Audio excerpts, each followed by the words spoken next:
ਵਾਹਿਗੁਰੂ ਜੀ ਕਾ ਖਾਲਸਾ ਵਾਹਿਗੁਰੂ ਜੀ ਕੀ ਫਤਿਹ।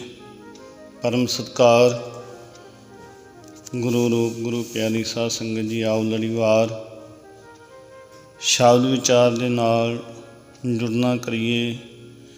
ਮਾਰੂ ਮਹੱਲਾ ਤੀਜਾ। ਨਿਰੰਕਾਰ ਆਕਾਰ ਉਪਾਇਆ, ਮਾਇਆ ਮੋਹ ਹੁਕਮ ਬਣਾਇਆ। ਫਰਮਾਨ ਕਰ ਰਹੇ ਹਨ ਸਤਿਗੁਰੂ ਪਾਤਸ਼ਾਹ ਕਿ ਜਿਹੜਾ ਮਨੁੱਖ ਸਦਾ ਕਾਇਮ ਰਹਿਣ ਵਾਲੇ ਪਰਮਾਤਮਾ ਦਾ ਨਾਮ ਗੁਰੂ ਪਾਸੋਂ ਸੁਣ ਕੇ ਆਪਣੇ ਮਨ ਵਿੱਚ ਵਸਾਉਂਦਾ ਹੈ, ਉਸ ਨੂੰ ਇਹ ਨਿਸ਼ਚਾ ਹੋ ਜਾਂਦਾ ਹੈ ਕਿ ਆਕਾਰ ਰਹਿਤ ਪਰਮਾਤਮਾ ਨੇ ਆਪਣੇ ਆਪ ਤੋਂ ਪਹਿਲਾਂ ਇਹ ਦਿਸਦਾ ਜਗਤ ਪੈਦਾ ਕੀਤਾ। ਆਪੇ ਖੇਲ ਕਰੇ ਸਭ ਕਰਤਾ, ਸੁਣ ਸਾਚਾ ਮਨ ਵਸਾਏਂਦਾ। ਮਾਇਆ ਦਾ ਮੋਹ ਵੀ ਉਸਨੇ ਆਪਣੇ ਹੁਕਮ ਦੇ ਵਿੱਚ ਹੀ ਬਣਾ ਦਿੱਤਾ। ਕਰਤਾਰ ਆਪ ਹੀ ਸਾਰੇ ਖੇਲ ਇਹ ਤਮਾਸ਼ਾ ਜਗਤ ਦਾ ਕਰ ਰਿਹਾ ਹੈ। ਫਿਰ ਅੱਗੇ ਫਰਮਾਨ ਹੈ, ਮਾਇਆ ਮਾਈ ਤ੍ਰੈ ਗੁਣ ਪ੍ਰਸੂਤ ਜਮਾਇਆ, ਚਾਰੇ ਵੇਦ ਬ੍ਰਹਮੇ ਨੋ ਫਰਮਾਇਆ। ਹੇ ਭਾਈ, ਹਰ ਨਾਮ ਨੂੰ ਆਪਣੇ ਮਨ ਵਿੱਚ ਵਸਾਉਣ ਵਾਲਾ ਮਨੁੱਖ ਇਹ ਨਿਸ਼ਚਾ ਰੱਖਦਾ ਹੈ ਕਿ ਜਗਤ ਦੀ ਮਾਂ ਮਾਇਆ, ਜਗਤ ਦੀ ਮਾਂ ਮਾਇਆ ਤੋਂ ਜਗਤ ਦੇ ਪਿਤਾ ਪਰਮਾਤਮਾ ਨੇ ਸਾਰੇ ਤ੍ਰੈਗੁਣੀ ਜੀਵ ਪੈਦਾ ਕੀਤੇ। ਬ੍ਰਹਮਾ ਸ਼ਿਵ ਆਦਿਕ ਵੀ ਉਸੇ ਨੇ ਪੈਦਾ ਕੀਤੇ, ਅਕਾਲ ਪੁਰਖ ਪਰਮੇਸ਼ਰ ਨੇ ਹੀ।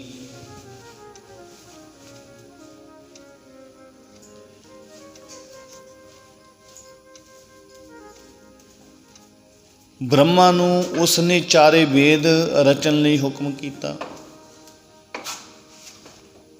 ਫਿਰ ਫਰਮਾਨ ਹੈ, ਵਰੇ ਮਾਹ ਵਾਰ ਥਿਤੀ ਕਰ, ਇਸ ਜਗ ਮੈਂ ਸੋਝੀ ਪਾਏਂਦਾ।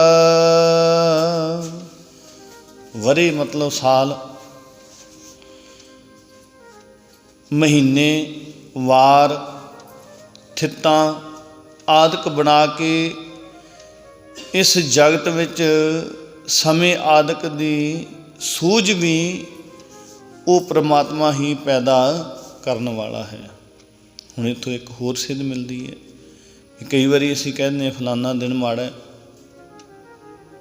ਫਲਾਨਾ ਮਹੀਨਾ ਮਾੜਾ ਹੈ, ਫਲਾਨੀ ਥਿੱਤ ਮਾੜੀ ਹੈ, ਆਹ ਸਮਾਂ ਮਾੜਾ ਹੈ। ਹੁਣ ਇੱਥੇ ਸਤਿਗੁਰੂ ਪਾਤਸ਼ਾਹ ਇਸ ਭੁਲੇਖੇ 'ਚੋਂ ਵੀ ਕਰ ਰਹੇ ਹੈ ਨਾ ਵੀ ਇਹ ਸਭ ਕੁਛ ਦਿਨ ਸਾਲ ਮਹੀਨੇ ਵਾਰ ਸਭ ਕੁਛ ਉਸ ਅਕਾਲ ਪੁਰਖ ਦਾ ਬਣਾਇਆ ਹੋਇਆ ਹੈ, ਅਤੇ ਫਿਰ ਉਹਦੇ ਬਣਾਏ ਹੋਏ ਨੂੰ ਆਪਣੇ ਵਿੱਚ ਕੀ ਜ਼ਰੂਰਤ ਆਪਾਂ ਕਹਿ ਸਕੀਏ ਵੀ ਇਹ ਦਿਨ ਮਾੜਾ ਹੈ, ਇਹ ਸਮਾਂ ਮਾੜਾ ਹੈ। ਜੇ ਤਾਂ ਕਿਸੇ ਬੰਦੇ ਨੇ ਬਣਾਇਆ ਹੋਵੇ ਸਮਾਂ ਦਿਨ ਵਾਰ, ਫਿਰ ਤਾਂ ਕਹਿ ਸਕਦੇ ਹਾਂ, ਫਿਰ ਤਾਂ ਮੰਨ ਸਕਦੇ ਹਾਂ। ਅਤੇ ਇਹਦਾ ਮਤਲਬ ਤਾਂ ਇਹ ਨਿਕਲਦਾ, ਜਿਹੜਾ ਕੋਈ ਮਾੜਾ ਕਹਿੰਦਾ ਵੀ ਦਿਨ, ਇਸ ਦੀ ਵਿਚਾਰ ਕਰਦਾ ਦਿਨ ਦੀ, ਚੰਗੇ ਮਾੜੇ ਦੀ, ਕੋਈ ਪੈਂਚਕ ਦੀ, ਕੋਈ ਫਲਾਨੇ ਦੀ, ਕੋਈ ਗੰਢ ਮੂਲ ਦੀ। ਇਹ ਸਭ ਜਿਹੜਾ ਕੁਛ ਇਹ ਇੱਕ ਪੰਡਤ ਨੇ ਲੋਕਾਂ ਨੂੰ ਲੁੱਟਣ ਵਾਸਤੇ ਆਪਦੇ ਸਾਧਨ ਬਣਾਏ ਹੋਏ, ਡਰ ਪੈਦਾ ਕੀਤਾ ਹੋਇਆ ਅੰਦਰ। ਅਤੇ ਇੱਥੇ ਹੁਣ ਸਤਿਗੁਰੂ ਪਾਤਸ਼ਾਹ ਇਹ ਡਰ ਨੂੰ ਸਾਡੇ ਅੰਦਰੋਂ ਕੱਢ ਰਹੇ ਆ ਵੀ ਭਾਈ ਇਹ ਸਾਰੇ, ਚਾਹੇ ਕੋਈ ਸਾਲ ਹੈ, ਚਾਹੇ ਕੋਈ ਮਹੀਨਾ ਹੈ, ਚਾਹੇ ਕੋਈ ਥਿੱਤ ਹੈ, ਚਾਹੇ ਕੋਈ ਵਾਰ ਹੈ, ਚਾਹੇ ਕੋਈ ਸਮਾਂ ਹੈ, ਇਹ ਉਸ ਅਕਾਲ ਪੁਰਖ ਨੇ ਸ੍ਰਿਸ਼ਟੀ ਬਣਾਈ ਅਤੇ ਉਹਦੇ ਨਾਲ ਇਹ ਬਣਾਈ ਹੈ।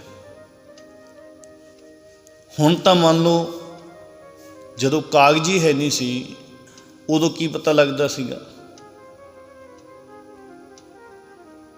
ਵੀ ਕਿਹੜੀ ਥਿੱਤ ਹੈ ਅਤੇ ਕਿਹੜਾ ਗੰਡ ਮੂਲ ਹੈ। ਜਦੋਂ ਕਾਗਜ਼ ਦਾ ਹੀ ਆਵਿਸ਼ਕਾਰ ਨਹੀਂ ਹੋਇਆ ਸੀ, ਜਦੋਂ ਘੜੀ ਦਾ ਹੀ ਆਵਿਸ਼ਕਾਰ ਨਹੀਂ ਹੋਇਆ ਸੀ, ਉਦੋਂ ਕੀ ਪਤਾ ਲੱਗਦਾ ਸੀਗਾ ਵੀ ਹੁਣ ਪਾਉਣਾ ਅਤੇ ਹੁਣ ਸਵਾਈ ਹੈ। ਸੋਚ ਕੇ ਵੇਖੋ, ਇਹਦਾ ਮਤਲਬ ਜਿਵੇਂ ਜਿਵੇਂ ਹੁਣ ਇਹ ਚੀਜ਼ਾਂ ਵੱਧ ਗਈਆਂ, ਓਨਾ ਹੀ ਸਾਡੇ ਅੰਦਰ ਵਹਿਮ ਭਰਮ ਜ਼ਿਆਦਾ ਹੋ ਗਏ। ਫਿਰ ਇਹਦਾ ਤਾਂ ਮਤਲਬ ਕਿੱਥੇ ਇਹਦੇ ਨਾਲ ਨਾਲ ਇਹ ਚੀਜ਼ਾਂ ਅੰਦਰੋਂ ਵਹਿਮ ਭਰਮ ਖਤਮ ਹੋਣੇ ਚਾਹੀਦੇ ਸੀ, ਪਰ ਗੱਲ ਉੱਥੇ ਹੀ ਆ ਕੇ ਅੜ ਜਾਂਦੀ ਹੈ ਵੀ ਇਹ ਖਤਮ ਤਾਂ ਹੀ ਅੰਦਰੋਂ ਹੋਣੇ ਸੀਗੇ ਜੇ ਖਤਮ ਕਰਨ ਵਾਲੇ ਦੇ ਨਾਲ ਜੁੜਦੇ ਤਾਂ। ਜਿਹਨੇ ਇਹ ਸਮਝਾਉਣਾ ਸੀ ਵੀ ਭਾਈ ਕੋਈ ਵੀ ਦਿਨ ਮਾੜਾ ਨਹੀਂ ਹੁੰਦਾ ਅਤੇ ਕੋਈ ਵੀ ਖਾਸ ਨਹੀਂ ਹੁੰਦਾ। ਜਿਵੇਂ ਆਪਾਂ ਨਵਾਂ ਸਾਲ ਮਨਾਉਂਦੇ ਹਾਂ, ਸੋਚ ਕੇ ਵੇਖੋ ਵੀ ਕਿਸੇ ਨੂੰ ਪਤਾ ਵੀ ਕਦੋਂ ਸਾਲ ਤਾਂ ਉਹ ਹੁੰਦਾ ਵੀ ਜਿਹਦਾ ਆਪਾਂ ਜਨਮ ਦਿਨ ਮਨਾਉਂਦੇ ਹਾਂ ਮੰਨ ਲਓ, ਤਾਂ ਉਹ ਪਤਾ ਹੁੰਦਾ ਵੀ ਇਸ ਦਿਨ ਇਸ ਤਰੀਕ ਨੂੰ ਫਲਾਣੇ ਦਾ ਜਨਮ ਸੀ। ਅਤੇ ਹੁਣ ਸਾਲ ਜਿਹੜਾ ਨਵਾਂ ਆਪਾਂ ਕਹਿ ਦਈਏ, ਇਹਦਾ ਕੋਈ ਦੱਸ ਸਕਦਾ ਵੀ ਕਦੋਂ ਬਣਿਆ ਸੀ ਇਹ? ਪਰਮਾਤਮਾ ਨੇ ਤਾਂ ਦਿਨ ਵਾਰ ਇਹ ਸਾਰੇ ਕੁਛ ਇਹ ਬਣਾਏ ਹੈ ਸਾਰੇ, ਪਰ ਉਹਨੂੰ ਇੱਕ ਸਿਸਟਮ ਨੂੰ ਇੱਕ ਯਾਦ ਰੱਖਣ ਵਾਸਤੇ ਵੀ ਇਸ ਦੀ ਜ਼ਰੂਰਤ ਹੈ। ਮੰਨ ਲਓ ਵੀ ਉਹ ਆਪਾਂ ਆਪਦੀ ਸੁਵਿਧਾ ਅਨੁਸਾਰ, ਵੀ ਪਰਮਾਤਮਾ ਨੇ ਤਾਂ ਸੂਰਜ ਅਤੇ ਚੰਦ ਇਹ ਸਭ ਕੁਛ ਦਿਨ ਰਾਤ ਬਣਾਤੇ, ਅਤੇ ਉਹ ਮੰਨ ਲਓ ਆਪਾਂ ਆਪਦੀ ਸੁਵਿਧਾ ਅਨੁਸਾਰ ਵੀ ਯਾਦ ਰਹੇ ਵੀ ਫਲਾਣੇ ਦਿਨ ਆਪਾਂ ਇੰਨੇ ਸਮੇਂ ਲਈ, ਇੰਨੇ ਦਿਨਾਂ ਬਾਅਦ ਰਾਤ ਪੈ ਜਾਂਦੀ ਹੈ, ਦਿਨ ਚੜ੍ਹ ਜਾਂਦਾ, ਤਾਂ ਇੱਕ ਦਿਨ ਆਪਾਂ ਗਿਣ ਲੈਂਦੇ ਹਾਂ। ਉਦੋਂ ਬਾਅਦ ਅਗਲਾ, ਇਹ ਗਿਣਤੀ ਆਪਦੀ ਸੁਵਿਧਾ ਲਈ ਇੱਕ ਬੰਦੇ ਨੇ ਬਣਾ ਲਈ, ਅਤੇ ਬੰਦੇ ਨੇ ਇਹ ਗਿਣਤੀ ਜਿਹੜੀ ਬਣਾ ਲਈ, ਅਤੇ ਉਹਦੇ ਨਾਲ ਨਾਲ ਫਿਰ ਐਡਾ ਛਾਤਰ ਜਿਹੜਾ ਵਹਿਮਾਂ ਭਰਮਾਂ ਦੇ ਵਿੱਚ ਫਿਰ ਪਾ ਰਿਹਾ, ਉਹਨੇ ਇਹ ਵੀ ਸੋਚ ਕੇ ਵੀ ਇਸ ਨੂੰ 60-37 ਲੱਗਦੀ ਹੈ, ਇਸ ਨੂੰ ਫਲਾਨਾ ਲੱਗਦਾ, ਅਤੇ ਪਰ ਗੁਰੂ ਸਾਹਿਬ ਕਹਿੰਦੇ ਵੀ ਕੁਛ ਵੀ ਨਹੀਂ ਹੈ ਇਹ, ਕੋਈ ਵੀ ਡਰਨ ਦੀ ਜ਼ਰੂਰਤ ਨਹੀਂ, ਕੋਈ ਦਿਨ ਮਾੜਾ ਨਹੀਂ ਹੁੰਦਾ, ਸਾਰੇ ਦਿਨ ਚੰਗੇ ਹੀ ਹੈ। ਜਾਂ ਕੋਈ ਜਿਹੜਾ ਬੰਦਾ ਕਹਿੰਦਾ ਵੀ ਮਾੜਾ ਹੈ, ਤਾਂ ਇਹਦਾ ਮਤਲਬ ਇਹ ਹੀ ਆਪਾਂ ਕਹਿ ਸਕਦੇ ਹਾਂ ਵੀ ਉਹ ਪਰਮਾਤਮਾ ਨਾਲੋਂ ਵੱਡਾ ਹੋ ਗਿਆ। ਵੀ ਪਰਮਾਤਮਾ ਨੇ ਤਾਂ ਦਿਨ ਵਾਰ ਬਣਾਏ ਇਹ ਜਿਹੜੇ, ਅਤੇ ਚੰਗੇ ਮਾੜੇ ਤਾਂ ਨਹੀਂ ਬਣਾਏ ਉਹਨੇ। ਕਿਤੇ ਵੀ ਨਹੀਂ ਲਿਖਿਆ ਬਾਣੀ ਦੇ ਵਿੱਚ ਵੀ ਆਹ ਦਿਨ ਮਾੜਾ ਹੁੰਦਾ ਅਤੇ ਆਹ ਚੰਗਾ ਹੁੰਦਾ। ਇਹ ਤਾਂ ਇੱਕ ਸਿਸਟਮ ਬਣਿਆ, ਅਤੇ ਇਹ ਕਹਿ ਸਕਦੇ ਹਾਂ ਵੀ ਉਹ ਪਰਮਾਤਮਾ ਨਾਲੋਂ ਸਿਆਣਾ ਜ਼ਿਆਦਾ ਸਮਝਦਾਰ ਹੈ ਜਿਹੜਾ ਬੰਦਾ ਕਹਿ ਸਕਦਾ ਵੀ ਮੈਂ ਆਹ ਦਿਨ ਮਾੜਾ ਹੈ ਅਤੇ ਆਹ ਚੰਗਾ, ਆਹ ਸਮਾਂ ਮਾੜਾ ਹੈ, ਆਹ ਪਾਉਣ ਹੈ, ਸਵਾਈ ਹੈ। ਇਹਦਾ ਮਤਲਬ ਰੱਬ ਨਾਲੋਂ ਉਹਨੂੰ ਜ਼ਿਆਦਾ ਗਿਆਨ ਹੈ। ਰੱਬ ਨੂੰ ਇਹ ਚੀਜ਼ਾਂ ਲਿਖਣੀਆਂ ਅਤੇ ਇਹ ਦੱਸਣੀਆਂ ਚਾਹੀਦੀਆਂ ਸੀ ਵੀ ਆਹ ਮਾੜੀਆਂ। ਇਸ ਕਰਕੇ ਇਹ ਤਾਂ ਇੱਕ ਵਹਿਮ ਭਰਮ, ਅਤੇ ਵਹਿਮ ਭਰਮ ਗੁਰਬਾਣੀ 'ਚੋਂ ਖਤਮ ਹੋਣੇ ਸੀ। ਸ਼ਬਦ ਦੇ ਨਾਲ ਜੁੜਨ ਦੇ ਨਾਲ ਇਹ ਵਹਿਮ ਭਰਮ ਹੈ ਜਿਹੜੇ ਇਹ ਖਤਮ ਹੋਣੇ ਸੀ। ਉਹਦੇ ਨਾਲ ਅਸੀਂ ਜੁੜੇ ਨਹੀਂ, ਅਤੇ ਫਿਰ ਵਹਿਮਾਂ ਭਰਮਾਂ ਨੇ ਤਾਂ ਆਪਦਾ ਜ਼ੋਰ ਪਾਉਣਾ ਹੀ ਸੀ, ਅਤੇ ਉਹਨਾਂ ਨੇ ਪਾ ਹੀ ਰੱਖਿਆ, ਅਤੇ ਫਿਰ ਐਵੇਂ ਹੀ ਡਰੀ ਜਾਂਦੇ ਵੀ ਕਿਤੇ ਆਏ ਨਾ ਹੋ ਜੇ। ਬਾਣੀ ਦੇ ਵਿੱਚ ਸਤਿਗੁਰੂ ਪਾਤਸ਼ਾਹ ਨੇ ਸਪੈਸ਼ਲ ਲਿਖਿਆ, ਸਾਹਾ ਗਣੈ ਨ ਕਰੈ ਵਿਚਾਰ, ਸਾਹੀ ਉਪਰੇ ਕੰਕਾਰ। ਹੁਣ ਵਿਆਹਾਂ ਦਾ ਸੀਜ਼ਨ ਚੱਲ ਰਿਹਾ, ਵੀ ਸਾਹਾ ਜਦੋਂ ਜਦੋਂ ਕਹਿੰਦੇ ਤੁਸੀਂ ਅੱਖਾਂ ਮੀਚ ਕੇ, ਕੋਈ ਡੈਰੀ ਵੇਖਣ ਦੀ ਜ਼ਰੂਰਤ ਨਹੀਂ, ਕੋਈ ਕਾਸੇ ਦੀ ਜ਼ਰੂਰਤ ਨਹੀਂ, ਕੋਈ ਕਿਸੇ ਨੂੰ ਪੰਡਤ ਨੂੰ ਜੰਤਰੀ ਵਿਖਾਉਣ ਦੀ ਜ਼ਰੂਰਤ ਨਹੀਂ। ਇਹ ਸਭ ਇੱਕ ਪਖੰਡ ਹੀ ਹੈ। ਮੰਨ ਲਓ ਕਰੋਨਾ ਤੋਂ ਪਹਿਲਾਂ ਵੀ ਤਾਂ ਉਹਨਾਂ ਨੇ ਮਹੂਰਤ ਕੱਢੇ ਹੀ ਹੋਣੇ ਹੈ ਵੀ ਆਹ ਦਿਨ ਤੁਹਾਡੇ ਲਈ ਸ਼ੁਭ ਹੈ, ਅਤੇ ਫਿਰ ਇਹ ਕਿਉਂ ਨਹੀਂ ਦੱਸਿਆ ਵੀ ਇਹ ਕਰੋਨਾ ਕਰਕੇ ਲੋਕਡਾਊਨ ਲੱਗ ਜੂਗਾ।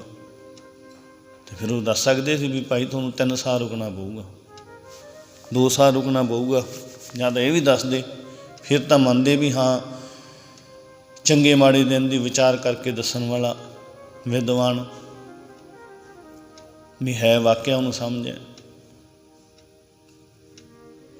ਇਸ ਕਰਕੇ ਕੋਈ ਕੁਛ ਨਹੀਂ, ਇੱਕ ਇੰਨਾ ਜਿਹੜੇ ਚੀਜ਼ ਦੇਖਣ ਵਾਲੀ ਹੁੰਦੀ ਹੈ ਇਹ ਹੀ ਹੈ ਵੀ ਹਾਂ ਜਿਹੜੇ ਦਿਨ ਆਪਾਂ ਆਪ ਪ੍ਰੋਗਰਾਮ ਕਰ ਰਹੇ ਹਾਂ ਉਸ ਦਾ ਆਪਦੇ ਰਿਸ਼ਤੇਦਾਰਾਂ ਦੇ ਵਿੱਚ ਨਾ ਹੋਵੇ ਉਸੇ ਦਿਨ ਦਾ, ਇਹ ਚੀਜ਼ਾਂ ਵੇਖਣ ਵਾਲੀਆਂ ਹੁੰਦੀਆਂ। ਅਤੇ ਹੋਰ ਕੋਈ ਚਾਨਣ ਨਹੀਂ, ਅਤੇ ਕੋਈ ਹਨੇਰ ਪੱਖ ਨਹੀਂ, ਅਤੇ ਕੋਈ ਸਪੈਸ਼ਲ ਮਹੂਰਤ ਨਹੀਂ, ਅਤੇ ਕੋਈ ਮਾੜਾ ਨਹੀਂ। ਅੱਖਾਂ ਮੀਚ ਕੇ ਬਾਣੀ ਸਤਿਗੁਰੂ ਪਾਤਸ਼ਾਹ ਦੇ ਕਹਿੰਦੇ ਆ ਵੀ ਤੁਹਾਨੂੰ ਜਿਹੜਾ ਲੱਗਦਾ ਵੀ ਅੱਜ ਤੋਂ ਆਪਾਂ ਨੂੰ ਲੱਗਦਾ ਆਪਾਂ 2 ਮਹੀਨਿਆਂ ਨੂੰ ਵਿਆਹ ਕਰਨਾ, 2 ਮਹੀਨਿਆਂ ਨੂੰ ਜਿਹੜਾ ਜੀ ਕਰੇ ਉਹੀ ਦਿਨ ਰੱਖ ਲਓ, ਅਗਲੇ ਨਾਲ ਰਹਿ ਕਰਕੇ। ਮੰਨ ਲਓ ਵੀ ਆਪਾਂ 15 ਮਾਘ ਦਾ ਰੱਖਣਾ, ਦੋਨਾਂ ਪਰਿਵਾਰਾਂ ਨਾਲ, ਕੁੜੀ ਵਾਲੇ ਨਾਲ ਮੁੰਡੇ ਵਾਲੇ ਨਾਲ ਗੱਲ ਕਰਕੇ ਵੀ ਆਪਾਂ ਨੂੰ ਆਹ ਗਾਂ ਜਿਹੜੀ ਵਿਵਸਥਾ ਕਰਨੀ ਹੈ, ਕੋਈ ਪੈਲਸ ਹੈ ਹੋਰ ਹੈ, ਉਹਦਾ ਹਿਸਾਬ ਕਿਤਾਬ ਵੇਖ ਕੇ, ਸਗੋਂ ਜਿਹੜਾ ਦਿਨ ਮਾੜਾ ਕਹਿੰਦੇ ਹੈ ਉਹ ਰੱਖਣਾ ਚਾਹੀਦਾ, ਉਹਦੇ 'ਚ ਫਾਇਦਾ ਹੁੰਦਾ। ਜਿਹੜੇ ਦਿਨ ਸਾਹੀ ਨਾ ਹੋਣ, ਪੈਲਸ ਵੀ ਸਸਤਾ ਹੋਊ, ਹਲਵਾਈ ਵੀ ਸਸਤਾ ਹੋਊ, ਸਭ ਕੁਛ ਹੀ ਉਸ ਦਿਨ ਸਸਤਾ ਹੋਊਗਾ, ਉਹ ਦਿਨ ਰੱਖਣਾ ਚਾਹੀਦਾ। ਜੇ ਅਗਰ ਮੰਨ ਲਓ ਫਾਇਦਾ ਹੈ, ਉਹਦੇ 'ਚ ਤਾਂ ਹੱਥੋਂ ਹੱਥ ਹੀ ਫਾਇਦਾ ਹੋ ਜਾਣਾ। ਅਤੇ ਵੇਖਿਆ ਹੀ ਹੈ ਵੀ ਪੈਲਸ ਜਦੋਂ ਜਿਹੜੇ ਤਰੀਕ ਦੇ ਜ਼ਿਆਦਾ ਸਾਹੇ ਹੋਣ ਉਸ ਤਰੀਕ ਦੇ ਪੈਲਸ ਨਹੀਂ ਮਿਲਦੇ, ਤਾਂ ਫਿਰ ਉਹ ਰੇਟ ਵੀ ਡੂਢੇ ਦੁੱਗਣੇ ਹੁੰਦੇ ਆ ਮਜਬੂਰੀ ਦੇ ਵਿੱਚ। ਅਤੇ ਉਹ ਤਾਂ ਫਿਰ ਦਿਨ ਕਾਹਦਾ ਚੰਗਾ ਹੋ ਗਿਆ ਜਦੋਂ ਆਪਦਾ ਮੰਨ ਲਓ ਵੀ ਮੰਨ ਲਓ ਇਹ ਚੀਜ਼ਾਂ ਦਾ, ਹਲਵਾਈ ਦਾ, ਕੋਈ ਪੈਲਸ ਦਾ, ਕੋਈ ਇਹ ਚੀਜ਼ਾਂ ਦਾ ਜਿਹੜੇ ਦਿਨ ਦੂਜੇ ਲੋਕ ਕਰ ਰਹੇ ਉਸੇ ਦਿਨ ਹੀ ਕਰਨ ਦੇ ਨਾਲ, ਜੇ ਮੰਨ ਲਓ 2 ਲੱਖ ਰੁਪਈਆ ਜੇ ਉਹ ਦਿਨ ਨਾ ਕਰੇ, ਜਿਹੜਾ ਲੋਕ ਕਹਿੰਦੇ ਵੀ ਆਹ ਮਾੜਾ ਹੈ, ਉਸ ਦਿਨ ਕਰੀਏ ਤਾਂ 2 ਲੱਖ ਰੁਪਈਆ ਬਚ ਜੇ, ਤਾਂ ਉਸ ਨਾਲੋਂ ਚੰਗਾ ਦਿਨ ਕਿਹੜਾ ਹੋ ਸਕਦਾ। ਇਸ ਕਰਕੇ ਇਹ ਵਹਿਮ ਭਰਮ ਕੱਢਣੇ ਚਾਹੀਦੇ ਮਨ ਦੇ ਵਿੱਚੋਂ, ਅਤੇ ਇਹ ਕੱਢਦੀ ਬਾਣੀ ਹੈ, ਸ਼ਬਦ ਕੱਢਦਾ ਹੈ। ਸ਼ਬਦ ਦੇ ਨਾਲ ਅਸੀਂ ਜੁੜੀਏ ਤਾਂ ਹੈ। ਤਾਂ ਸਤਿਗੁਰੂ ਪਾਤਸ਼ਾਹ ਹੁਣ ਇੱਥੇ ਹੀ ਸਮਝਾ ਰਹੇ, ਕਹਿੰਦੇ ਇਹ ਸਾਰੇ ਕੁਛ ਪਰਮਾਤਮਾ ਨੇ ਬਣਾਏ ਹੈ, ਉਹਨੇ ਤਾਂ ਦਿਨ ਵਾਰ ਅਤੇ ਸਾਲ ਬਣਾਏ ਹੈ। ਹੁਣ ਇੱਥੇ ਇਹ ਵੀ ਲਿਖ ਸਕਦੇ ਸੀ ਸਤਿਗੁਰੂ ਪਾਤਸ਼ਾਹ ਵੀ ਆਹ ਮਾੜੇ ਹੁੰਦੇ ਅਤੇ ਆਹ ਚੰਗੇ, ਜੇ ਕੋਈ ਫਰਕ ਹੁੰਦਾ ਤਾਂ। ਫਿਰ ਅੱਗੇ ਫਰਮਾਨ ਹੈ, ਗੁਰ ਸੇਵਾ ਤੇ ਕਰਨੀ ਸਾਰ, ਰਾਮ ਨਾਮ ਰਾਖੋ ਉਰ ਧਾਰ। ਨਹੀਂ ਭਾਈ, ਪ੍ਰਮਾਤਮਾ ਦੀ ਮਿਹਰ ਨਾਲ ਜਿਸ ਨੂੰ ਗੁਰੂ ਮਿਲ ਪਿਆ, ਗੁਰੂ ਦੀ ਸ਼ਰਨ ਪੈਣ ਤੋਂ ਉਸ ਨੂੰ ਇਹ ਸ੍ਰੇਸ਼ਟ ਕਰਨਯੋਗ ਕੰਮ ਮਿਲ ਗਿਆ। ਕਿਹੜਾ? ਕਿ ਪ੍ਰਮਾਤਮਾ ਦਾ ਨਾਮ ਆਪਣੇ ਹਿਰਦੇ ਵਿੱਚ ਵਸਾਈ ਰੱਖੋ। ਇਹ ਸ੍ਰੇਸ਼ਟ ਕੰਮ ਕਰਨਯੋਗ ਉਹਨੂੰ ਮਿਲ ਗਿਆ। ਇਹ ਪਤਾ ਲੱਗ ਗਿਆ ਵੀ ਇਹਦੇ ਬਿਨਾਂ ਨਹੀਂ ਸਰਦਾ, ਹੋਰ ਸਾਰੇ ਕਾਸੇ ਬਿਨਾਂ ਸਰ ਸਕਦਾ, ਪਰਮਾਤਮਾ ਦੇ ਨਾਮ ਬਿਨਾਂ ਨਹੀਂ ਸਰਦਾ। ਫਿਰ ਅੱਗੇ ਫਰਮਾਨ ਹੈ, ਗੁਰਬਾਣੀ ਵਰਤੀ ਜਗ ਅੰਤਰ, ਇਸ ਬਾਣੀ ਤੇ ਹਰ ਨਾਮ ਪਾਏਂਦਾ। ਕਹਿੰਦੇ ਹੈ ਭਾਈ, ਇਸ ਜਗਤ ਦੇ ਵਿੱਚ, ਇਸ ਮਨੁੱਖ ਦੇ ਹਿਰਦੇ ਵਿੱਚ ਗੁਰੂ ਦੀ ਬਾਣੀ ਆ ਵਸਦੀ ਹੈ। ਉਹ ਇਸ ਬਾਣੀ ਦੀ ਬਰਕਤ ਨਾਲ ਪਰਮਾਤਮਾ ਦਾ ਨਾਮ ਪ੍ਰਾਪਤ ਕਰ ਲੈਂਦਾ ਹੈ। ਫਿਰ ਫਰਮਾਨ ਹੈ, ਵੇਦ ਪੜ੍ਹੈ ਅਨ ਦਿਨ ਵਾਦ ਸੰਭਾਲੇ। ਵਾਦ ਝਗੜੇ ਨੂੰ ਕਹਿੰਦੇ ਆ। ਨਾਮ ਨਾ ਚੇਤੈ ਬੱਧਾ ਜਮ ਕਾਲੇ। ਪਰ ਕਹਿੰਦੇ ਹੈ ਭਾਈ, ਜਿਹੜਾ ਮਨੁੱਖ ਗੁਰੂ ਦੀ ਸ਼ਰਨ ਤੋਂ ਵਾਂਝਿਆ ਰਹਿ ਕੇ, ਗੁਰੂ ਦੀ ਸ਼ਰਨ ਤਾਂ ਪਵੇ ਨਾ, ਗੁਰੂ ਦਾ ਓਟ ਆਸਰਾ ਤਾਂ ਲਵੇ ਨਾ, ਗੁਰੂ ਦੇ ਕਹਿਣੇ ਵਿੱਚ ਤਾਂ ਚੱਲੇ ਨਾ, ਉਸ ਤੋਂ ਵਾਂਝਿਆ ਰਹਿ ਕੇ ਕਹਿੰਦੇ ਵੇਦ ਆਦਿਕ ਹੀ ਪੜ੍ਹਦਾ, ਇਕੱਲੇ ਵੇਦ ਆਦਿਕ ਪੜ੍ਹਦਾ, ਅਤੇ ਹਰ ਵੇਲੇ ਚਰਚਾ ਆਦਿਕ ही करता है, पढ़ के ज्ञान चर्चा मन लो करता है। परमात्मा का नाम नहीं सिमरदा, कहते वो आत्मक मौत के बंधना दे विच बझिया रहिंदा है। आत्मक मौत के बंधना दे विच वो बझिया रहिंदा है, छुट नहीं सकता। छुटना तो शब्द नूं कमा के सी, गुरबाणी नूं पढ़ के। फिर अगे फरमान है, दूजै भाई सदा दुख पाए, त्रै गुण भरम भुलाएंदा। कहते होर होर प्यार विच फस के, भाव नाम नूं परमेश्वर दे भजन बंदगी नूं छड्ड के होर होर पासे होर दुनियावी पदार्थां दे विच होर होर पासे मन लो फस के, कहते वो सदा दुख ही पाउंदा है। माया दे तिन्ना गुणां दी भटकना विच पै के वो जीवन दे गलत रस्ते ते पिया रहिंदा। फिर फरमान है, गुरमुख एक स्यों लिव लाए, तिरबद मनसा मनै समाए। कहते हे भाई, गुरु दे सन्मुख रहन वाला मनुख सिर्फ परमात्मा नाल प्यार पाउंदा है, वो होर किसे दा ओट आसरा किसे दी परवाह नहीं करता। केवल गुरु दे अगे मस्तक झुकदा है उहदा, होर नहीं परवाह करता किसी दी। गुरु दे नाल ही प्यार, गुरु दे सन्मुख रह के परमात्मा नाल प्यार पाउंदा है। गुरु ते परमात्मा 'च कोई फर्क नहीं है, क्योंकि गुरु दे राही परमात्मा ताईं पहुँचण दा रस्ता जांदा है, गुरबाणी दे राही। इस तरह कहते वो माया दे तिन्ना गुणां दे कारण पैदा होण वाले फुरने नूं अपने मन दे विच ही मुका दिंदा है, अंदर ही दब दिंदा। वो फुरना उठण ही नहीं दिंदे जिहड़ा फिर गुरु दे सन्मुख रहिंदा है। साचा शब्द सदा है मुक्ता, माया मोह चुकाएंदा।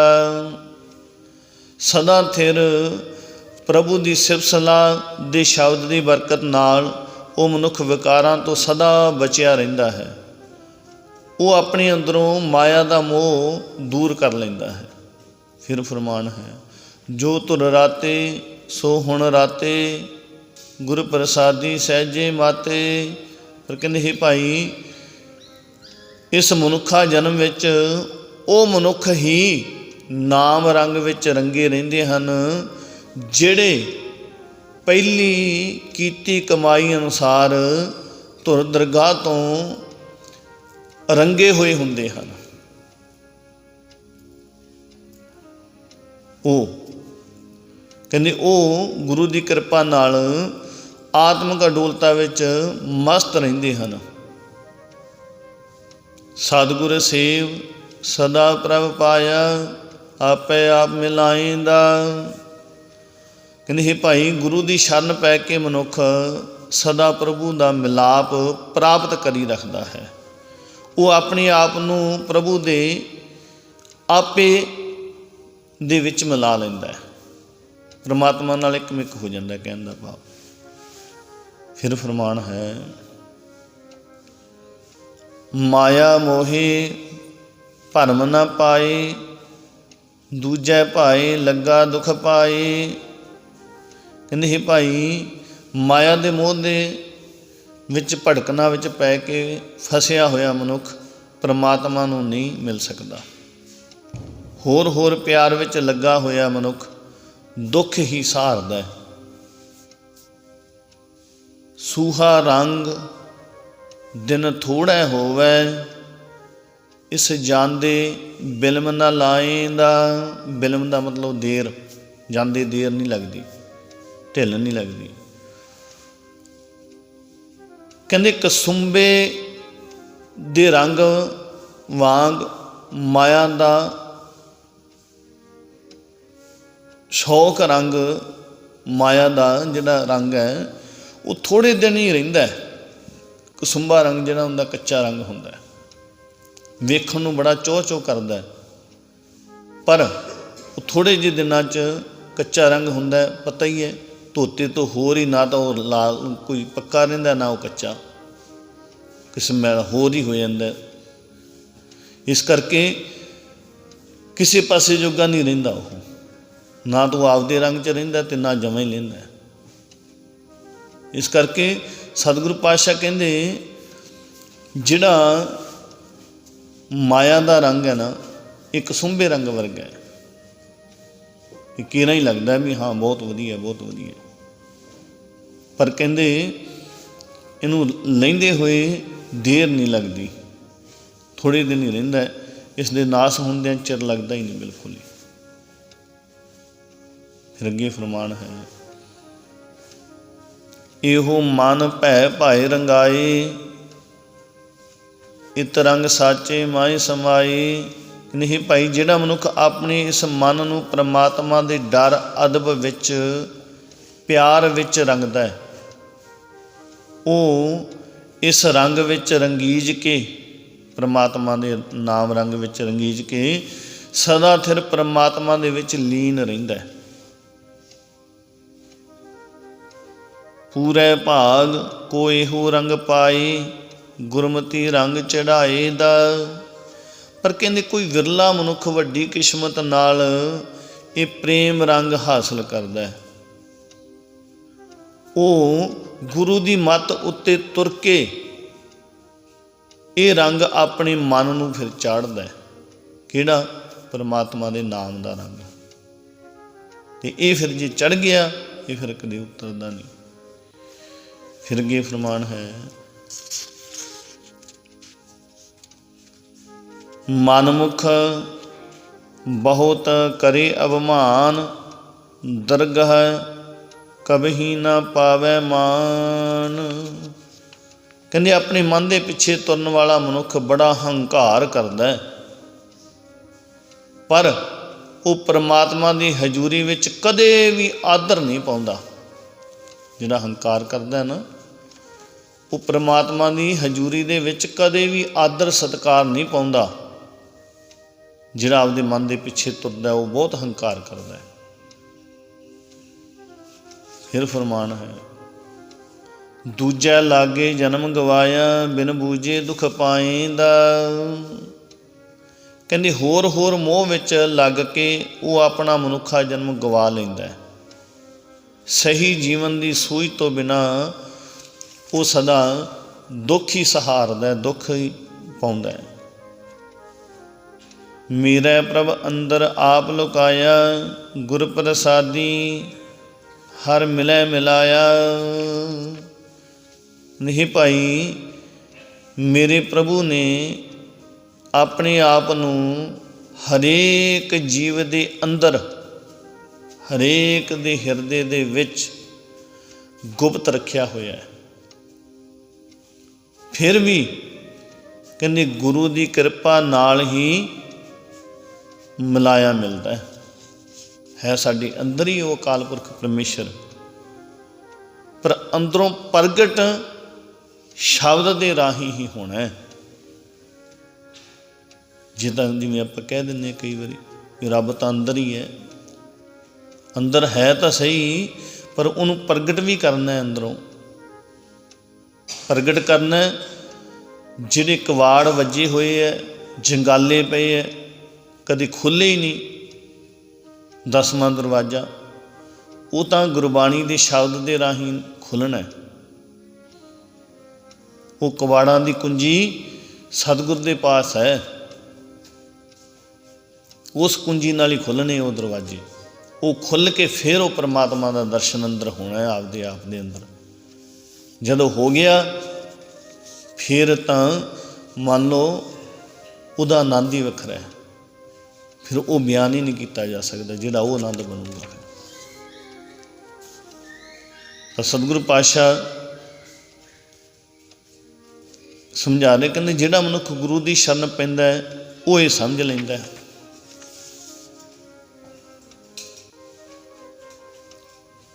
ਸੱਚਾ ਪ੍ਰਭ ਸੱਚਾ ਵਾਪਾਰਾ, ਨਾਮ ਅਮੋਲਕ ਪਾਏਂਦਾ। ਇਹਨੂੰ ਸਮਝ ਲੈਂਦਾ ਕਿ ਪਰਮਾਤਮਾ ਸਦਾ ਕਾਇਮ ਰਹਿਣ ਵਾਲਾ ਹੈ, ਉਸ ਦਾ ਨਾਮ ਜਪਣਾ ਹੀ ਸਹੀ ਵਣਜ ਵਪਾਰ ਹੈ। ਗੁਰੂ ਦੀ ਕਿਰਪਾ ਨਾਲ ਕਹਿੰਦੇ ਉਹ ਕੀਮਤੀ ਹਰਨਾਮ ਪ੍ਰਾਪਤ ਕਰ ਲੈਂਦਾ ਹੈ। ਫਿਰ ਫਰਮਾਨ ਹੈ, ਇਸ ਕਾਇਆ ਕੀ ਕੀਮਤ किनै न पाई, मेरा ठाकुर ये बनत बनाई। कहते हे भाई, अपनी अकल दे आसरे किसी मनुख ने इस मनुख शरीर की कदर नहीं समझी भी ये कितना कीमती है। कभी सोचे निगाह खत्म हो जाती है, बनाउण जाने किन्ने रुपये लगते है, फिर भी 19-21 हो जाए तो ओहो जी तो बनती ही नहीं ना, चाहे जिन्ना मर्जी जोर ला ले। तो कदे सोचा भी परमात्मा ने कितनी सोहनी दिती सी निगाह, कदे उसका शुक्र किया? किन्ने सोहने अंग दिते है, जदों कोई अंग किसी कारण शरीर नालों वख करना पैंदा उदों पता लगता भी इहदी की कीमत सी। ते जदों सही सलामत उदों याद ही नहीं करता। लत्तां दी की कीमत है उदों पता लगता है जदों तुरनों रह जाता है भी हाँ हत्थां दी की कीमत है। कोई दे सकता है जिउंदे जी कभी बांह दे दे मैनूं वड्ढ के, आपकी लत्त दे दे, इन्ने रुपये ले ली, किसी भी कीमत दे विच दे सकता है। तो फिर आपां किवें कह सकते भी ये तां ही तां सतगुरु पातशाह कहंदे भी हीरे वर्गा, हीरियां नालों भी महंगा है मनुखा जन्म, इहदी कोई कीमत नहीं जिहदी तू कदर ही नहीं समझ रहा। तैनूं परमात्मा ने फ्री दे विच दिता होया है ते तू उहनूं याद ही नहीं करता। तो सतगुरु पातशाह यही समझा रहे हैं, कहते कदर ही नहीं समझी। मेरे मालक प्रभु ने यही मर्यादा बना रखी है कि जिहड़ा मनुख गुरु दे सन्मुख हुंदा है, फरमान है गुरमुख होवै सो काया सुध है, आप ही आप मिलाएंदा। कहते फिर जिहड़ा गुरु के शब्द के नाल जुड़दा है ना, उस अकाल पुरख की यह मर्यादा ही है। तो उहदे विच ये नहीं भी हुण मर्यादा आ सी ते फिर आ है। जदों तो ने मान लो संसार साजिया ते मनुखा जन्म बनाया, उदों तो जदों तक दुनिया रहूगी चाहे ना रहे, वो मर्यादा इक्को ही है। वो मर्यादा ये भी है भी गुरु तो बिना परमात्मा नाल नहीं मिलिया जाता, शब्द गुरु तो बिना। तो ये मर्यादा उस अकाल पुरख ने बनाई है कि जिहड़ा मनुख गुरु के दसे हुए रस्ते ते तुरदा सन्मुख हुंदा है, वो अपने शरीर नूं विकारां तो बचाई रखता है, गुरु उसकी सहायता करता है अति आपा भाव नूं अपने विच ही लीन कर लैंदा है। अपना आपा भाव बाहर आउण ही नहीं दिंदा। आपा भाव की हुंदा भी जिहड़ा आपां कहने भी मेरे तो बिना नहीं सरदा, जो कुछ करदा मैं ही करदा। फिर फरमान है काया विच तोटा काया विच लाहा, गुरमुख खोजे वे प्रवाह। कहते हे भाई, हर नाम परमात्मा दे नाम तो खुंझिया शरीर दे अंदर आत्मक जीवन का घाटा पैंदा जांदा है। जे नाम तो खुंझ जगे, नाम ना सिमरिए ना, कहते शरीर दे अंदर ही आत्मक जीवन का घाटा पैंदा जांदा है। जिन्ना घाटा पैंदा उहदा अंदाजा ही नहीं ला सकते। नाम विच फिर जुड़िया शरीर दे अंदर ही आत्मक जीवन का लाभ प्राप्त हुंदा, उहदा भी नहीं अंदाजा लाया जा सकता। तोटा कहते हैं घाटे नूं, लाहे नूं कहंदे नफा। इस चीज़ का तो अपन पता है। काया विच, काया मतलब शरीर, काया विच तोटा, कहंदे किन्ना तोटा पैंदा है, किन्ना घाटा पैंदा है परमात्मा का नाम ना सिमरीए ते इहदा भी कोई अंदाजा नहीं।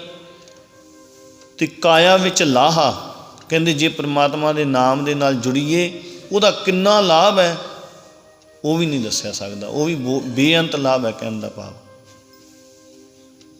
ਨਾਮ ਨਹੀਂ ਸਿਮਰਦੇ ਤਾਂ ਉਹਦਾ ਕਿੰਨਾ ਘਾਟਾ ਪੈਂਦਾ ਇਹ ਵੀ ਅੰਦਾਜ਼ੇ ਤੋਂ ਪਰੇ ਹੈ। ਕਿੰਨਾ ਕਹਿ ਬਿਆਨ ਹੀ ਨਹੀਂ ਕੀਤਾ ਜਾ ਸਕਦਾ ਵੀ ਕਿੰਨਾ ਘਾਟਾ ਪੈਂਦਾ। ਅਤੇ ਜੇ ਨਾਮ ਸਿਮਰ ਲਈਏ ਤਾਂ ਉਹਦਾ ਲਾਭ ਕਿੰਨਾ ਮਿਲਣਾ ਉਹ ਵੀ ਅੰਦਾਜ਼ੇ ਤੋਂ ਪਰੇ ਹੈ। ਸਤਿਗੁਰੂ ਪਾਤਸ਼ਾਹ ਸਮਝਾ ਰਹੇ, ਗੁਰਮੁਖ ਖੋਜੇ ਵੇ ਪ੍ਰਵਾਹ, ਗੁਰਮੁਖ ਵਣਜ ਸਦਾ ਸੁਖ ਪਾਏ, ਸਹਿਜੇ ਸਹਿਜ ਮਿਲਾਏ ਦਾ। ਕਹਿੰਦੇ ਗੁਰੂ ਦੇ ਸਨਮੁਖ ਰਹਿਣ ਵਾਲਾ ਮਨੁੱਖ ਬੇਪਰਵਾਹ ਪ੍ਰਭੂ ਨੂੰ ਆਪਣੇ ਸਰੀਰ ਵਿੱਚ ਭਾਲਦਾ, ਸਰੀਰ 'ਚ ਭਾਲਦਾ। ਨਾਮ ਵਣਜ ਕਰਕੇ ਉਹ ਸਦਾ ਸੁਖ ਮਾਣਦਾ ਅਤੇ ਹਰ ਵੇਲੇ ਆਪਣੇ ਆਪ ਨੂੰ ਆਤਮਕ ਡੋਲਤਾ ਵਿੱਚ ਟਿਕਾਈ ਰੱਖਦਾ। ਫਿਰ ਫਰਮਾਨ ਹੈ, ਸੱਚਾ ਮਹਿਲ ਸੱਚੇ ਭੰਡਾਰਾ, ਆਪੇ ਦੇਵੈ ਦੇਵਨਹਾਰਾ। ਕਹਿੰਦੇ ਹੇ ਭਾਈ, ਪਰਮਾਤਮਾ ਦਾ ਟਿਕਾਣਾ ਸਦਾ ਕਾਇਮ ਰਹਿਣ ਵਾਲਾ ਹੈ। ਉਸ ਦੇ ਖਜ਼ਾਨੇ ਵੀ ਸਦਾ ਹੀ ਕਾਇਮ ਰਹਿਣ ਵਾਲੇ ਹੈ। ਭੰਡਾਰੇ ਉਹਦੇ ਉਹ ਵੀ ਸਦਾ ਹੀ ਰਹਿਣ ਵਾਲੇ ਹੈ ਅਤੇ ਉਹਦਾ ਜਿਹੜਾ ਟਿਕਾਣਾ ਹੈ, ਮਹਿਲ ਹੈ, ਉਹ ਵੀ ਸਦਾ ਕਾਇਮ ਰਹਿਣ ਵਾਲਾ ਹੈ। ਸਭ ਕੁਝ ਦੇਣ ਦੀ ਸਮਰੱਥਾ ਵਾਲਾ ਪਰਮਾਤਮਾ ਆਪ ਹੀ ਜੀਵਾਂ ਨੂੰ ਇਹ ਖਜ਼ਾਨੇ ਦਿੰਦਾ ਹੈ। ਆਪੇ ਦੇਵੈ ਦੇਵਨਹਾਰਾ, ਗੁਰਮੁਖ ਸਲਾਹੇ ਸੁਖ ਦਾਤੇ, ਮਨ ਮੇਲੇ ਕੀਮਤ ਪਾਏਂਦਾ। ਗੁਰੂ ਦੇ ਸਨਮੁਖ ਰਹਿਣ ਵਾਲਾ ਮਨੁੱਖ ਸਾਰੇ ਸੁੱਖ ਦੇਣ ਵਾਲੇ ਪਰਮਾਤਮਾ ਦੀ ਸਿਫਤ ਸਲਾਹ ਕਰਦਾ ਹੈ, ਉਸ ਨੂੰ ਆਪਣੇ ਮਨ ਵਿੱਚ ਸਾਂਭ ਕੇ ਰੱਖਦਾ ਹੈ, ਗੁਰੂ ਦੇ ਬਚਨ ਨੂੰ ਭੁੱਲਦਾ ਨਹੀਂ। ਉਸ ਦੇ ਨਾਮ ਦੀ ਕਦਰ, ਪਰਮਾਤਮਾ ਦੇ ਨਾਮ ਦੀ ਕਦਰ ਸਮਝਦਾ। ਫਿਰ ਫਰਮਾਨ ਹੈ, ਕਾਇਆ ਵਿੱਚ ਵਸਤ ਕੀਮਤ ਨਹੀਂ ਪਾਈ, ਗੁਰਮੁਖ ਆਪੇ ਦੇ ਵਡਿਆਈ। ਕਹਿੰਦੇ ਹੇ ਭਾਈ, ਮਨੁੱਖ ਦੇ ਸਰੀਰ ਦੇ ਵਿੱਚ ਹੀ ਨਾਮ ਪਦਾਰਥ ਹੈ, ਪਰ ਮਨੁੱਖ ਕਹਿੰਦੇ ਇਸ ਦੀ ਕਦਰ ਨਹੀਂ ਸਮਝਦਾ। ਗੁਰੂ ਦੇ ਸਨਮੁਖ ਕਰਕੇ ਪਰਮਾਤਮਾ ਆਪ ਹੀ ਆਪਣੇ ਨਾਮ ਦੀ ਕਦਰ ਕਰਨ ਦੀ ਵਡਿਆਈ ਬਖਸ਼ਦਾ।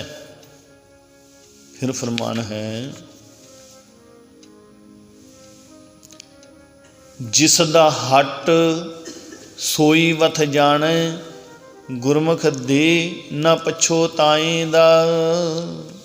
ਕਹਿੰਦੇ ਹੇ ਭਾਈ, ਇਸ ਪਰਮਾਤਮਾ ਦਾ ਬਣਾਇਆ ਹੋਇਆ ਇਹ ਮਨੁੱਖਾ ਸਰੀਰ ਹੱਟ ਹੈ, ਇੱਕ ਹੱਟ ਹੈ, ਦੁਕਾਨ ਹੈ। ਕਹਿੰਦੇ ਉਹ ਇਸ ਵਿੱਚ ਰੱਖੇ ਹੋਏ ਨਾਮ ਪਦਾਰਥ ਦੀ ਕਦਰ ਨੂੰ ਜਾਣਦਾ ਹੈ। ਪਰਮਾਤਮਾ ਕਦਰ ਨੂੰ ਜਾਣਦਾ। ਉਹ ਪ੍ਰਭੂ ਕਹਿੰਦੇ ਇਹ ਦਾਤ ਗੁਰੂ ਦੇ ਰਾਹੀਂ ਦਿੰਦਾ ਅਤੇ ਦੇ ਕੇ ਉਹ ਪਛਤਾਉਂਦਾ ਨਹੀਂ ਵੀ ਮੈਂ ਇਹਨੂੰ ਨਾਮ ਦੀ ਦਾਤ ਇਹਨੂੰ ਕਿਉਂ ਦੇਤੀ। ਕਦੇ ਵੀ ਦੇ ਕੇ ਪਰਮਾਤਮਾ ਪਛਤਾਉਂਦਾ ਨਹੀਂ। ਅੱਗੇ ਫਰਮਾਨ ਹੈ, ਹਰ ਜੀਓ ਸਭ ਮੈਂ ਰਿਆ ਸਮਾਈ, ਗੁਰ ਪ੍ਰਸਾਦੀ ਪਾਇਆ ਜਾਈ। ਆਪੇ ਮੇਲ ਮਿਲਾਏ ਆਪੇ, ਸ਼ਬਦੇ ਸਹਿਜ ਸਮਾਈ ਦਾ। ਕਹਿੰਦੇ ਹੇ ਭਾਈ, ਪਰਮਾਤਮਾ ਸਭ ਜੀਵਾਂ ਵਿੱਚ ਵਿਆਪਕ ਹੈ, ਪਰ ਉਹ ਗੁਰੂ ਦੀ ਕਿਰਪਾ ਦੇ ਨਾਲ ਮਿਲਦਾ ਹੈ। ਉਹ ਸ਼ਬਦ ਦੇ ਨਾਲ ਜੁੜ ਕੇ ਮਿਲਦਾ ਹੈ ਅਤੇ ਉਹ ਆਪ ਹੀ ਗੁਰੂ ਨਾਲ ਮਿਲਾ ਕੇ ਅਤੇ ਆਪਣੇ ਨਾਲ ਮਿਲਾਉਂਦਾ ਹੈ। ਅਤੇ ਗੁਰੂ ਦੇ ਸ਼ਬਦ ਦੀ ਰਾਹੀਂ ਪ੍ਰਭੂ ਜੀਵ ਨੂੰ, ਭਾਵ ਮਨੁੱਖ ਨੂੰ ਆਤਮਕ ਡੋਲਤਾ ਵਿੱਚ ਟਿਕਾਈ ਰੱਖਦਾ ਹੈ। ਫਿਰ ਫਰਮਾਨ ਹੈ, ਆਪੇ ਸੱਚਾ ਸ਼ਬਦ ਮਿਲਾਏ, ਸ਼ਬਦ ਦੇ ਵਿੱਚੋਂ ਭਰਮ ਚੁਕਾਏ। ਨਾਨਕ ਨਾਮ ਮਿਲੈ ਵਡਿਆਈ, ਨਾਮੇ ਹੀ ਸੁਖ ਪਾਏਂਦਾ। ਕਹਿੰਦੇ ਹੈ ਭਾਈ, ਸਦਾ ਥਿਰ ਪ੍ਰਭੂ ਆਪ ਹੀ ਮਨੁੱਖ ਨੂੰ ਗੁਰੂ ਦੇ ਸ਼ਬਦ ਵਿੱਚ ਜੋੜਦਾ ਹੈ। ਜਿਵੇਂ ਅੱਗੇ ਵੀ ਕਹਿੰਦੇ ਹੁੰਦੇ ਵੀ ਆਹ ਸੰਗਤ ਕਰਨੀ ਇੱਥੇ ਆ ਕੇ ਬੈਠਣਾ, ਬਾਣੀ ਸੁਣਨੀ, ਕਥਾ ਸੁਣਨੀ, ਇਹ ਸਮਝ ਲਓ ਇਹੀ ਸਤਿਗੁਰੂ ਪਾਤਸ਼ਾਹ ਹੀ ਤਾਂ ਸਮਝਾ ਰਹੇ ਆ। ਇਹ ਸਮਝ ਲਓ ਪ੍ਰਭੂ ਆਪ ਜੋੜ ਰਿਹਾ, ਆਪ ਉਹਨੇ ਲੈ ਕੇ ਆਂਦਾ ਇੱਥੇ, ਨਹੀਂ ਤਾਂ ਹੋਰ ਨਹੀਂ ਕੋਈ ਆ ਜਾਂਦਾ। ਸੇਵਾ ਵਾਸਤੇ ਕਿੰਨੀਆਂ ਆਵਾਜ਼ਾਂ ਦੇਈਆਂ ਨੇ, ਆਉਂਦਾ 3 ਜਾਣੇ ਤੋਂ 4 ਜਾਣੇ ਹੁੰਦੇ, ਕਦੇ ਨਹੀਂ ਹੁੰਦੇ, ਕਿਉਂਕਿ ਉਹ ਤਿੰਨਾਂ ਨੇ ਕਰਨੀ ਹੈ ਸੇਵਾ, ਕਿਉਂਕਿ ਜ਼ਿੰਮੇਵਾਰੀ ਉਹਨਾਂ ਦੀ ਹੈ। ਇਸ ਕਰਕੇ ਉਹਨਾਂ ਨੇ ਸੇਵਾ ਕਰਨੀ, ਉਹਨਾਂ ਤਿੰਨਾਂ ਦਾ ਹੀ ਗੁਰੂ ਘਰ ਹੈ। ਇਸ ਕਰਕੇ ਉਹਨਾਂ ਤਿੰਨਾਂ ਦੀ ਡਿਊਟੀ ਲੱਗੀ ਹੋਈ, ਤਾਂ ਹੀ ਤਾਂ ਵਿਚਾਲੇ ਮੈਟ ਰਹਿ ਗਈ, ਨਹੀਂ ਤਾਂ ਵਿਛ ਜਾਂਦੇ ਜੇ ਕੋਈ 5-7 ਹੋਰ ਆ ਜਾਂਦੇ ਤਾਂ। ਪਰ ਨਹੀਂ, ਉਹ ਤਿੰਨਾਂ ਨੇ ਸਾਰੇ 4 ਦਿਨ ਲੱਗਣ, 5 ਦਿਨ ਲੱਗਣ, ਉਹ ਤਿੰਨਾਂ ਨੇ ਕਰਨੀ ਹੈ। ਇਸ ਕਰਕੇ ਸਤਿਗੁਰੂ ਪਾਤਸ਼ਾਹ ਕਹਿੰਦੇ ਇਹ ਸਤਿਗੁਰੂ ਪਾਤਸ਼ਾਹ ਨੇ ਡਿਊਟੀ ਲਾਈ ਹੋਈ ਹੈ ਅਤੇ ਉਹ ਕਿਰਪਾ ਕਰਦਾ ਹੈ। ਪ੍ਰਭੂ ਆਪ ਹੀ ਮਨੁੱਖ ਨੂੰ ਕਹਿੰਦੇ ਗੁਰੂ ਦੇ ਸ਼ਬਦ ਦੇ ਵਿੱਚ ਜੋੜਦਾ, ਇਸ ਪਾਸੇ ਜੋੜਦਾ। ਹੋਰ ਕਿਵੇਂ ਆ ਜੇ, ਹੋਰ ਕਿਵੇਂ ਕੋਈ ਜੁੜ ਸਕਦਾ? ਯਾਨੀ ਸ਼ਬਦ ਦੇ ਰਾਹੀਂ ਹੀ ਉਸ ਦੇ ਅੰਦਰੋਂ ਭਟਕਣਾ ਦੂਰ ਕਰਦਾ ਹੈ। ਨਹੀਂ ਨਾਨਕ ਹਰ ਨਾਮ ਵਿੱਚ ਜੁੜਿਆਂ, ਨਾਮ ਦੇ ਵਿੱਚ ਜੁੜਿਆਂ ਨੂੰ ਲੋਕ ਪਰਲੋਕ ਦੀ ਇੱਜ਼ਤ ਮਿਲਦੀ ਹੈ। ਸੇਵਾ ਭਗਤੀ ਕਰਿਆ ਇੱਜ਼ਤ ਮਿਲਦੀ ਹੈ, ਫਿਰ ਕਿਉਂ ਲਈਏ ਸੇਵਾ ਕਰਕੇ ਇੱਜ਼ਤ? ਵੀ ਜੇ ਮੰਨ ਲਓ ਸੇਵਾ ਚੱਲ ਰਹੀ ਹੈ, ਜੇ ਆ ਕੇ ਸੇਵਾ ਕਰਾਂਗੇ ਤਾਂ ਇੱਜ਼ਤ ਮਿਲ ਜੂਗੀ, ਅਤੇ ਸਾਨੂੰ ਇੱਜ਼ਤ ਚਾਹੀਦੀ ਨਹੀਂ। ਇਸ ਕਰਕੇ ਤਾਂ ਹੀ ਸੇਵਾ ਨਹੀਂ ਕਰਦੇ। ਵਿੱਚ ਇਹ ਵੀ ਗੱਲ ਆਈ, ਕਹਿੰਦੇ ਵੀ ਚੌਧਰ ਹੁੰਦੀ ਹੈ, ਸੇਵਾ ਕਰਨੀ ਹੋਵੇ ਤਾਂ ਉੱਥੇ ਚੌਧਰ ਦਾ ਕੀ ਮਤਲਬ ਹੁੰਦਾ?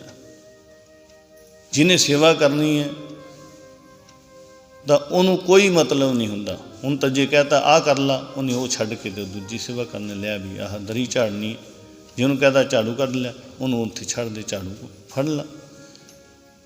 ਇਸ ਕਰਕੇ ਜੇ ਅੰਦਰ ਆਪਾਂ ਆਪਦੇ ਅੰਦਰ ਵੀ ਮੈਂ ਹੀ ਹੈ, ਮੈਂ ਤੈਨੂੰ ਦਿਸ ਨਹੀਂ ਰਿਹਾ ਵੀ ਆਹ ਸੇਵਾ ਮੈਂ ਕਰੀ ਜਾਂਦਾ, ਮੈਨੂੰ ਪਹਿਲਾਂ ਕਰ ਲੈਂਦੇ, ਐਂ ਸੇਵਾ ਨਹੀਂ ਹੁੰਦੀ। ਰਲ ਕੇ ਸੇਵਾ ਜਿੱਧਰ ਕਹਿਤਾ ਉਹੀ ਉਹਨੂੰ ਛੱਡ ਦਿਓ, ਉੱਥੇ ਜਿਹਨੇ ਆਵਾਜ਼ ਮਾਰ ਲਈ ਉੱਧਰ ਲੱਗ ਜਾਓ। ਸੇਵਾ ਹੀ ਉਸੇ ਨੂੰ ਕਹਿੰਦੇ ਆ, ਉਹੀ ਸੇਵਾ ਹੁੰਦੀ, ਉਹੀ ਪ੍ਰਵਾਨ ਹੁੰਦੀ ਹੈ। ਅਤੇ ਜੇ ਆਪਾਂ ਇਹਨੂੰ ਕਹਿ ਲਈਏ ਵੀ ਚੌਧਰ ਹੈ, ਤਾਂ ਫਿਰ ਉਹ ਮੰਨ ਲਓ ਸੇਵਾ ਨਾ ਕਰਨੀ ਹੋਵੇ ਤਾਂ ਫਿਰ ਆਪੇ ਹੀ ਚੌਧਰ ਹੈ। ਜਿਹਨੇ ਸੇਵਾ ਕਰਨੀ ਹੈ ਉਹ ਚੌਧਰ ਦੀ ਪਰਵਾਹ ਹੀ ਨਹੀਂ ਕਰਦਾ। ਚੌਧਰ ਤਾਂ ਗੁਰੂ ਸਾਹਿਬ ਦੀ ਚੱਲਦੀ ਹੈ, ਕੋਈ ਬੰਦੇ ਦੀ ਚੌਧਰ ਥੋੜ੍ਹੋ ਚੱਲਦੀ ਹੈ ਕਿਸੇ ਦੀ। ਜੇ ਇਹ ਸਮਝ ਦੇ ਵਿੱਚ ਆ ਜਾਏ ਵੀ ਚੌਧਰ ਕਰਨ ਵਾਲਾ ਤਾਂ ਸਤਿਗੁਰੂ ਪਾਤਸ਼ਾਹ ਹੈ, ਅਸੀਂ ਤਾਂ ਉਹਦੀ ਸੇਵਾ ਕਰਨੀ ਹੈ, ਉਹ ਸਾਰਿਆਂ ਦੇ ਵਿੱਚ ਦੀ ਵਸ ਕੇ, ਮੰਨ ਲਓ ਜਿਹੜਾ ਵੀ ਕੋਈ ਸੇਵਾ ਕਰ ਰਿਹਾ, ਕਰ ਤਾਂ ਗੁਰੂ ਦੀ ਸੇਵਾ ਹੀ ਰਿਹਾ ਹੈ। ਜੇ ਉਹਨੇ ਕਹਿਤਾ ਜਾਂ ਮੰਨ ਲਓ ਕਿਸੇ ਨੇ ਵੀ ਕਹਿਤਾ ਵੀ ਆਹ ਸੇਵਾ ਤੂੰ ਐਂ ਕਰ ਲਾ, ਕਰਨੀ ਤਾਂ ਸੇਵਾ ਹੀ ਹੈ ਗੁਰੂ ਦੀ, ਚਾਹੇ ਕਿਸੇ ਤਰੀਕੇ ਭਲਾਂ ਦੀ ਉਹਦੇ ਰਾਹੀਂ ਕਰ ਲਈ, ਚਾਹੇ ਕਿਸੇ ਰਾਹੀਂ ਕਰ ਲਈ। ਇਹ ਤਾਂ ਹੈ ਨਹੀਂ ਵੀ ਉਹ ਇਹ ਕਹਿ ਰਿਹਾ ਵੀ ਤੂੰ ਇਹਨੂੰ ਛੱਡ ਅਤੇ ਤੂੰ ਮੇਰੇ ਘਰੇ ਪੱਠੇ ਵੱਢ ਕੇ ਆ, ਫਿਰ ਤਾਂ ਉਹਨੂੰ ਆਪਾਂ ਚੌਧਰ ਮੰਨੀਏ। ਜਾਂ ਤੂੰ ਮੇਰਾ ਪਾਣੀ ਲਾ ਕੇ ਆ, ਜਾਂ ਮੋਟਰ ਛੱਡ ਕੇ ਆ, ਫਿਰ ਉਹਨੂੰ ਤਾਂ ਕਹੀਏ ਵੀ ਹਾਂ ਇਹ ਚੌਧਰ ਕਰਦਾ, ਵੀ ਮੈਂ ਤਾਂ ਗੁਰੂ ਘਰੇ ਸੇਵਾ ਕਰਨਾ, ਇਸ ਦੇ ਤਾਂ ਆਪਦੇ ਕੰਮ ਇਹਨੇ ਲਾ ਲਿਆ ਮੈਨੂੰ। ਜਦੋਂ ਕਰਨੀ ਗੁਰੂ ਘਰੇ ਸੇਵਾ ਹੀ ਹੈ, ਫਿਰ ਚਾਹੇ ਝਾੜੂ ਦੀ ਹੋਈ, ਚਾਹੇ ਪੋਚੇ ਦੀ ਹੋਈ, ਚਾਹੇ ਦਰੀਆਂ ਝਾੜਨ ਦੀ ਹੋਈ, ਜਿਹੜੇ ਪਾਸੇ ਲਾ ਲਿਆ ਹਾਂ ਵੀ ਠੀਕ ਹੈ ਲਾ ਲਓ। ਅਤੇ ਕਰਨੀ ਸੇਵਾ ਕਰਨ ਜਦੋਂ ਆ ਹੀ ਗਿਆ ਤਾਂ ਫਿਰ ਤਾਂ ਆਪਦੇ ਆਪ ਨੂੰ ਹਵਾਲੇ ਕਰਦੇ ਗੁਰੂ ਦੇ, ਸਤਿਗੁਰੂ ਪਾਤਸ਼ਾਹ ਦੇ, ਵੀ ਦੱਸੋ ਭਾਈ ਜਿਹੜੇ ਪਾਸੇ ਹਾਜ਼ਰ ਹੈ, ਜਿੱਥੇ ਲਾਓ ਉੱਥੇ ਤਿਆਰ ਹੈ। ਅਤੇ ਸੇਵਾ ਵੀ ਇਵੇਂ ਹੁੰਦੀ ਹੈ। ਤਾਂ ਸਤਿਗੁਰੂ ਪਾਤਸ਼ਾਹ ਕਹਿੰਦੇ ਫਿਰ ਜਿਹੜਾ ਇਸ ਤਰ੍ਹਾਂ ਕਰਦਾ ਉਹਨੂੰ ਲੋਕ ਪਰਲੋਕ ਦੀ ਇੱਜ਼ਤ ਮਿਲਦੀ ਹੈ। ਨਾਮ ਦੀ ਰਾਹੀਂ ਹੀ ਮਨੁੱਖ ਆਤਮਿਕ ਆਨੰਦ ਮਾਣਦਾ। ਸੋ ਅੱਜ ਦੇ ਵਿਚਾਰਾਂ ਦੀ ਸਮਾਪਤੀ ਹੈ। ਵਿਚਾਰਾਂ ਕਰਦਿਆਂ ਬੇਅੰਤ ਉਨਤਾਈਆਂ ਹੋ ਗਈਆਂ ਹੋਣੀਆਂ। ਸਤਿਗੁਰੂ ਪਾਤਸ਼ਾਹ ਅਤੇ ਆਪ ਸੰਗਤ ਬਖਸ਼ਣਯੋਗ ਹੋ। ਵਾਹਿਗੁਰੂ ਜੀ ਕਾ ਖਾਲਸਾ, ਵਾਹਿਗੁਰੂ ਜੀ ਕੀ ਫਤਿਹ।